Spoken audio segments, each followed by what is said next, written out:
अस्सलाम वालेकुम, मैं आपका होस्ट महर तनवीर और आप मेरा यूट्यूब चैनल देख रहे हैं महर तनवीर रिएक्ट्स।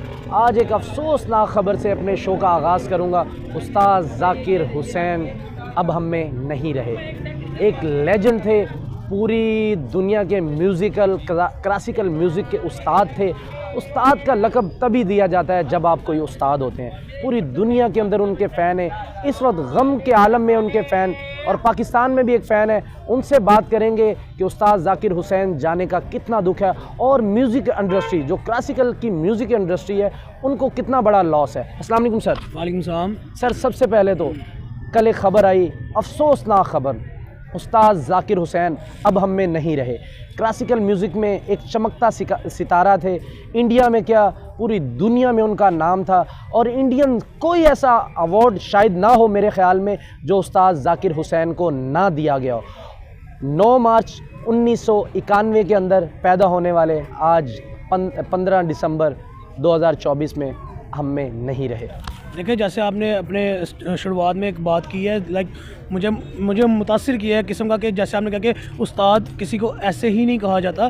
तो ये एक हकीकत बात है कि लाइक अगर आपको उस्ताद का लक़ब मिला है तो आप ऑब्वियसली बात है उसके कैपेबल हैं, तो आप डिज़र्व करते हैं, तो उन्होंने आपको उस्ताद का लक़ब दिया। और जैसे आपने कहा कि उनको शायद ही कोई ऐसा अवार्ड हो ना दिया गया, एग्जैक्टली ऐसी है। और मुझे नहीं समझ आ रही मैं क्या अल्फाज बोलूँ यहाँ पर। लाइक इतना बड़ा लेजेंड, इतना बड़ा म्यूज़िक की दुनिया का उस्ताद, लाइक मेरे पास अल्फाज नहीं है, मैं कैसे उसको बयान करूं। जैसे एक कह लें कि एक म्यूज़िक को, एक तबला को उनकी वजह से जान दी उस चीज़ के अंदर, ठीक है। तो मेरे ख्याल में ऑब्वियसली बात है, हर बंदे का शागिर्द आगे तो बेतहाशा होता है, लेकिन जो उस्ताद होता है वो तो उस्ताद ही होता है ना। आज यतीम क्लासिकल म्यूज़िक को कहीं यतीम करके वो चले गए। देखिए, ऐसे ही एग्जैक्टली आपने जैसे बताया कि इतने बड़े लेजेंड्स के पीछे उन्होंने तबला प्ले किया हुआ है। तो मेरे ख्याल में कि उनकी जो पहले वफ़ात की ख़बरें सुनी हमने, उसके बाद एक उनकी एक कहने की निशानी थी, बड़े उनके उस्तादों की एक निशानी थी।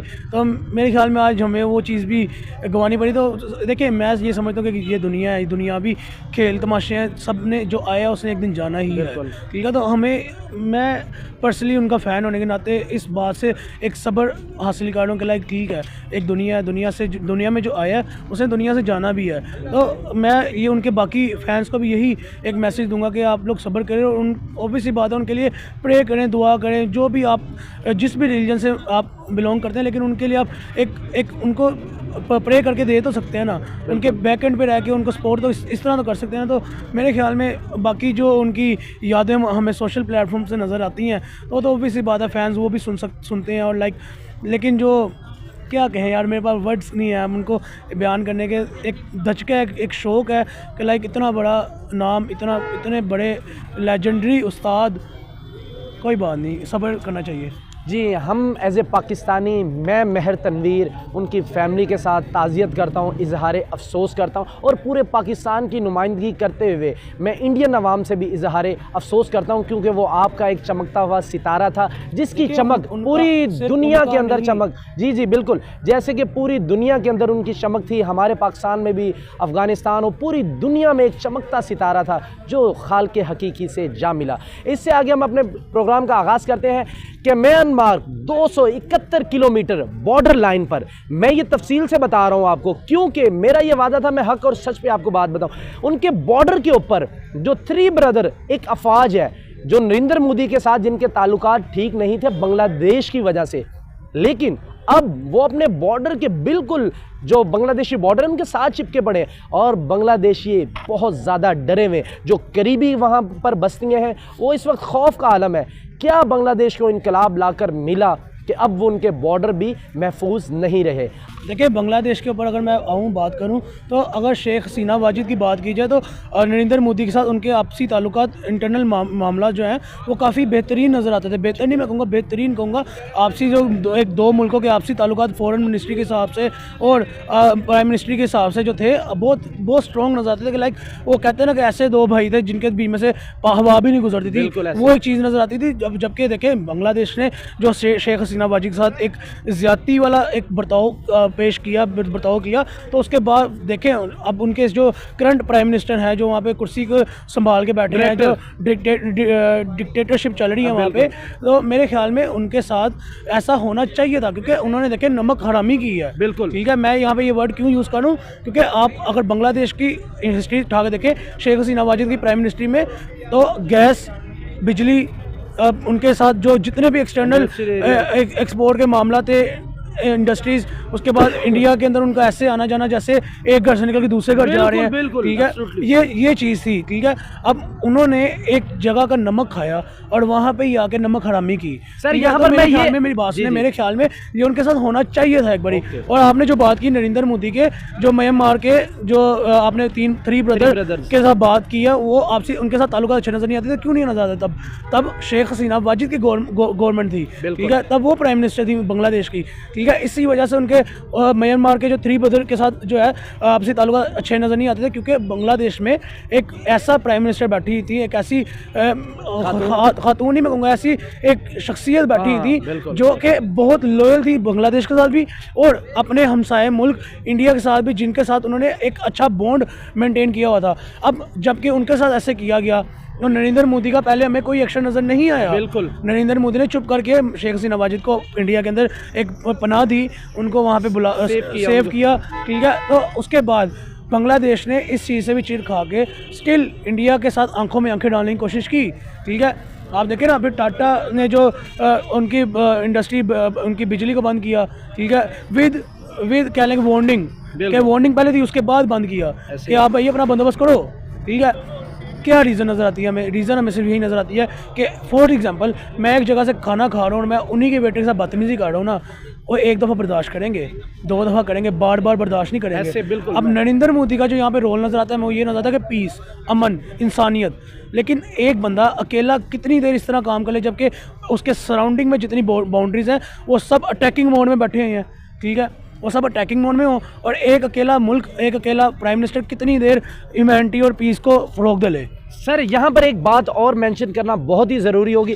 आज से तकरीबन लगभग एक वीक पहले 2000 मेट्रिक टन चावल दिए गए म्यांमार को, और अब तक इंडियन जो यूट्यूबर हैं वो ये चला रहे एक ने नमक हरामी की और म्यांमार जो है वो नमक हलाली कर रहा है। देखिए, मैं एग्जैक्टली इसी बात में आने लगा था। मैंने नमक हरामी का वर्ड यूज़ इसलिए किया था कि मैं आपको आगे म्यांमार की भी बात बता सकूं कि अगर देखें, इंडिया ने अभी उनको सिर्फ डोनेशन दी है। हाँ बिल्कुल, ठीक है, उनकी सिर्फ एड के तौर पर मदद की है। ठीक है, उनके साथ अपना बॉन्ड नहीं बनाया। बिल्कुल, और वो इस आलम पे आ गए हैं, इस आलम पे आ गए कि उन्होंने आगे बांग्लादेश को कवर अप कर लिया कि हम इनको छोड़ेंगे नहीं। ऐसे ही है। क्यों नहीं छोड़ेंगे? कि इन्होंने गलत किया पहले, फिर गलती पे गलती करते जा रहे हैं, गलती पे गलतान। हाँ, गलती पे गलती करें और फिर अपने आप को कहें कि हम ठीक है।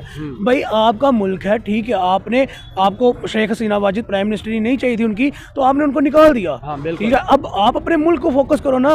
बिल्कुल, ऐसे आप क्यों इधर मुंह मार रहे हो, उधर मुंह मार रहे हो? कभी पाकिस्तान से आके चीनी की तलब कर रहे हो, कभी इंडिया जाके कोई मुंह मार रहे हो, कभी इंडिया के साथ आंखों में आंखें। भाई आप अपनी औकात देखो, आप पंगा किससे ले रहे हो? जो दुनिया की चौथी बड़ी इकोनॉमी है। ठीक है, आप उससे पंगा ले रहे हो ना, तो आप कहाँ पे स्टैंड कर रहे हो? पहले मुझे तो आप यहाँ तीसरी बड़ी इकोनॉमी हो या सुपर पावर हो या पहली इकोनॉमी हो, तो एक्ट कैसे कर रहा है बांग्लादेश जैसे वो पता नहीं अमेरिका या यूनाइटेड स्टेट या यूएई स्टेट है वो। मैं यही तो बात करूँ, आप सुपर पावर हो या आप पहली इकोनॉमी हो, दूसरी हो, तीसरी भी हो, तो आप समझ में आता है कि आप इंडिया के चौथी इकोनॉमी, पांचवी इकोनॉमी के साथ टक्कर लगा रहे हो। भाई आपका जो टके को 3 रुपए की वैल्यू दी थी ना, वो इंडियन एक शख्सियत शेख हसीना ने दी थी। ठीक है, तो अब वो आपके पास नहीं है, तो आपका टगा टगे से भी नीचे चला गया हुआ है। ठीक है, तो आप इस चीज़ को ऊपर फोकस करो कि हमने अपने टगे को अपनी डिक्टेटरशिप में कैसे 3 रुपए का दोबारा बनाना है। ठीक है, आप इस चीज़ को छोड़ दो कि इंडिया ने हमारे बिजली बंद की तो हम इंडिया के साथ लड़ेंगे। भाई इंडिया के साथ लड़ने के लिए ना आपको पूरी दुनिया की फौज लानी पड़ेगी। ठीक है, क्योंकि पाकिस्तान से आप अलग हुए हो, जिस तरह भी हो, जो भी सीन है। ठीक है, चाहे अपनी हमारे घर से ही कोई ना कोई साजिश क्यों नहीं थी। ठीक है, आप अब अलग हो। ठीक है, आप ये ना समझो कि आप पाकिस्तान की तरफ दोबारा लौट के आओगे तो पाकिस्तान आपको एक्सेप्ट करेगा। पाकिस्तानी आप एक्सेप्ट करेंगे? पाकिस्तान के अंदर खुद रोटी के लाले हैं, तो आपको क्या देंगे वो? ऐसे ही है। आप मुझे बताएं ना, यहाँ पे आप अगर 100% पॉपुलेशन की बात करें ना, तो 80% पॉपुलेशन घुड़प है। ठीक है। तो 10% कह लें कोई एलीट क्लास होगी और 10% वो होंगे जो हैंड टू माउथ जिंदगी गुजार रहे हैं, सुबह कमाया रात को खा लिया, ये चीज़ है यहाँ पे। तो वो आपकी कौन, पाकिस्तान आपकी क्या मदद करेगा? सर मेरा एक सवाल यहाँ पर ये है कि इंडिया अपने दोस्त ममालिक को, जिसको मैं साफ अल्फाज में ये कहूँगा कि फ्री में चावल गंदम इस तरह की चीज़ें प्रोवाइड करता है, इस तरह का मुल्क आप उसके साथ लॉयल ना रहें। देखिए नेपाल को उन्होंने कितना हेल्प आउट किया, नेपाल ने आज तक कुछ इस तरह की हरकत नहीं की। वो अब देखिए म्यांमार को जस्ट एक चावल दिए, कुछ भी नहीं दिया, वो किस तरह शेर बन गया, जैसे उन्होंने पता नहीं क्या कुछ खाने के लिए दे दिया है कि वो भाई पूरी ताकत से उनके बॉर्डर लाइन के बिल्कुल साथ चिपक गया। और इस वक्त पूरी बांग्लादेश अवाम डरी पड़ी है क्योंकि म्यांमार के जो 3 ब्रदर फौज है वो बहुत ज़्यादा डेंजरस है। देखिए मैं आपकी बात से ना एक बात से इख्तलाफ करूँगा कि क्या कुछ म्यांमार को खाने के लिए दे दिया जो शेर बने हैं। देखिए यहाँ पे खाने के लिए कोई नहीं तरसता, खाने का कोई भूखा नहीं होता। दुनिया पे इस टाइम जो सिचुएशन चल रही है वो ये है कि इकोनॉमिकली वॉर, ठीक है, आपकी इकोनॉमी अच्छी हो, आप अपने नेबर कंट्रीज़ के साथ बना के रखो, एक अच्छा अमन का पैगाम दो, तो आप भाई अप्रोच कर रहे हो, अच्छी चीज़ को अप्रोच कर रहे हो। अब देखें आपने बात की नेपाल की, म्यांमार की, तो उनके साथ सिर्फ उनके साथ ही इंडिया ने अपने अच्छे ताल्लुक नहीं दिखाए, इंडिया ने अपने अच्छे ताल्लुक गज़ा के साथ भी दिखाए हैं। हाँ बिल्कुल। फ़लस्तीन के साथ भी दिखाए हैं, ठीक है। अगर इसराइल के साथ दिखाए तो गज़ा फ़लस्तीन के साथ भी दिखाए हैं, हमास के साथ भी दिखाए हैं, ठीक है। पाकिस्तान के साथ भी 2 साल पहले वो 3 दफ़ा बढ़ा चुके दोस्ती का, ठीक है। यूएई के साथ आप देखें कौन से मुल्क का वज़ीर या कोई बादशाह है, कोई शहजादा है, कोई प्राइम मिनिस्टर है, कहता है कहे दूसरे मुल्क के वज़ीर को कि आप जहाँ उंगली करोगे वहाँ मंदिर बनेगा? मुझे आप बता दें। बिल्कुल, ये सिर्फ एक यूएई, दुबई जो है वो एक मुस्लिम स्टेट है ना। लेकिन ये नरेंद्र मोदी की जो मैं उनको अप्रिशिएट करूंगा कि जैसे उन्होंने पूरी ग्लोबल वर्ल्ड के ऊपर अपनी पकड़ मजबूत की। नहीं। और मैं आपको बताता हूँ क्या हुआ, ये बेसिकली क्या है मैं आपको बताता हूँ। मैं जो बात करता हूँ मैं वहाँ से इस बात को कंटिन्यू करूँगा कि एक यूएई जो है वो एक मुस्लिम स्टेट है ना, अंदर डिफरेंट कम्युनिटीज़ रहती हैं, डिफरेंट रिलीजन रहते हैं, लेकिन स्टेट एक मुस्लिम है, ठीक है। लेकिन वहाँ पे एक मंदिर बन जाना इतना बड़ा, कैसे? आप इसको इस नज़रिए में देखें। आपने जो बात की है कि नरेंद्र मोदी ने अपनी जो ग्लोबलिस्ट जो ग्रिप की है, नहीं, नरेंद्र मोदी ने नहीं की, दूसरे ममालिक ने नरेंद्र मोदी के साथ की है। क्यों? क्योंकि इंडिया ने अपने आप को लोकली मैन्युफैक्चरिंग पॉइंट्स पे खड़ा रह के इतना डेवलप कर लिया, इतना इकोनॉमिकली स्ट्रॉन्ग कर लिया कि हर मुल्क उसके साथ ट्रेड करना चाहता है। फाइनली ये बताएं कि म्यांमार क्या करने जा रहा है अब बांग्लादेश के साथ? ऑलरेडी इंडिया का बॉर्डर सील है, एक हमें बॉर्डर लगता है, हम भी कुछ उनकी अब हेल्प करने के बारे में एज ए पाकिस्तानी, कम से कम मेरी ओपिनियन ये है कि हम बांग्लादेश को नहीं चाहते कि हमारे साथ मिले, क्योंकि जो 1971 में हुआ वो हम उसके जख्म आज भी ताज़ा है। क्या म्यांमार करने जा रहा है बांग्लादेश के साथ? अगर वो तो इंटर हो गए, अभी इंटर नहीं हुए, ये कन्फर्मली न्यूज़ बता रहा हूँ, अभी इंटर नहीं हुए, अगर वो इंटर हो गए, अभी तो बाहर इतना डर है, अगर वो इंटर हो गए तो क्या बनेगा बांग्लादेशियों? देखिए मैं इस चीज़ को इस तरह देखता हूँ कि मेरे ख्याल में जो आपने 3 ब्रदर तय हैं वो उनका जो एक, मैं इसको इस वर्ड में कहूँगा टोली है जो, जैसे पाकिस्तान के अंदर चंद लोगों का टोला बन के गैंगस्टर या कोई माफिया टाइप लोग बन जाते हैं, वो चीज़ उनकी एक गैंग है, ठीक है। और वो एक ऐसे लोग नजर आते हैं जो कि एक बार ठान ले तो मेरे ख्याल में छोड़ने वाले नहीं होते, होने वाले लोग नहीं, जितने लोग उतना असला उनके पास है। यही बात है। तो मेरे ख्याल में अगर नरेंद्र मोदी ह्यूमैनिटी का मैसेज देते हैं, पीस का मैसेज देते हैं, तो मेरे ख्याल में लास्ट चांस बांग्लादेश को दे दिया जाए, ठीक है, क्योंकि बांग्लादेश की सपोर्ट के लिए इस टाइम कोई भी नहीं है। कितने चांस चाहिए बांग्लादेश को? देखिए इतने तो चांस दे दिए, पिछले 5 अगस्त के बाद नरेंद्र मोदी चांस पे चांस तो दिए जा रहा है उनको। देखिए चांस पे चांस दे रहे हैं, लास्ट चांस देते हैं। अगर नहीं बात आता तो म्यांमार की फौज को ना यूज़ करें, वो इंडियन जो इंडिया नहीं यूज कर रहा, वो अपनी मर्जी से म्यांमार वहाँ पे खड़ा हुआ, इंडिया यूज नहीं कर रहा। जो बात करने लगा था बेसिकली वो ये थी कि म्यांमार की फौज को वापस भेजे, उनको कि हमें आपकी जरूरत नहीं है, यानी कि इंडिया उनको म्यांमार को कहे कि आप पीछे चले जाओ, आपको यूज नहीं करना यहाँ पे भी।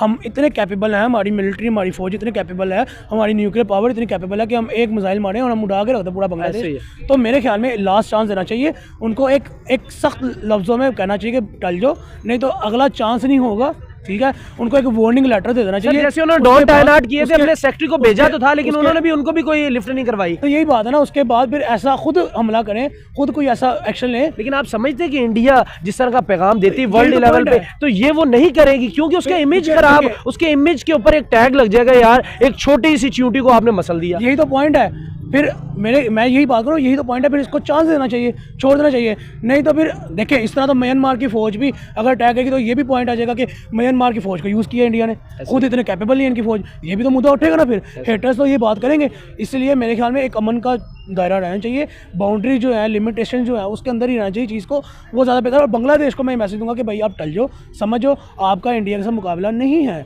इकोनॉमिकली भी नहीं है, मिलिट्री वाइज भी नहीं है, आपकी इतनी स्टेबिलिटी नहीं है जितनी इंडिया। आप देखें, आप तो टॉप 50 में भी नज़र नहीं आते, तो इंडिया टॉप 5 में, टॉप 4 पे है, ऐसे ही है, बिल्कुल। ठीक है। और पाकिस्तान की जहाँ तक बात रही, पाकिस्तान के पास एज अ पाकिस्तानी मैं ये बात करूँगा कि बांग्लादेश आएगा भी तो पाकिस्तानी कुछ नहीं कर सकते। ऐसे ही। क्यों नहीं कर सकते कि यहाँ पे इनके पास अपने पास खाने का कुछ नहीं है। जी जी बिल्कुल। ठीक है, मैंने जैसे पहले कहा कि 80% तो हमारे यहाँ पे वो लोअर क्लास हमारी पब्लिक ऐसे। है, तो हम आपकी क्या हेल्प करेंगे। और जहाँ तक रही बात हमारे प्राइम मिनिस्टरशिप की, वो तो भाई इस टाइम पाकिस्तान में खुद मौजूद नहीं है। ऐसे। हमारे प्राइम मिनिस्टर तो ये है ना कि सियासत जो है, हुकूमत जो है पाकिस्तान की है, रिहाइश इनकी यूके की है, लंदन की है। तो भाई सिंपल सा हल है, अपने आप में देखो, अपने आप में रहो, वो ज़्यादा बेहतर है। जी, ये अवैस थे हमारे जो काफ़ी ज़्यादा करीबी मामलात फ़ॉरेन पॉलिसी पे रखते हैं, और इनसे हमने तज़किया जाना। आप बताएं कि इनका जो आपको जो इनकी स्पीच है वो कैसी लगी। अगली वीडियो तक दे दीजिएगा इजाज़त। अल्लाह ने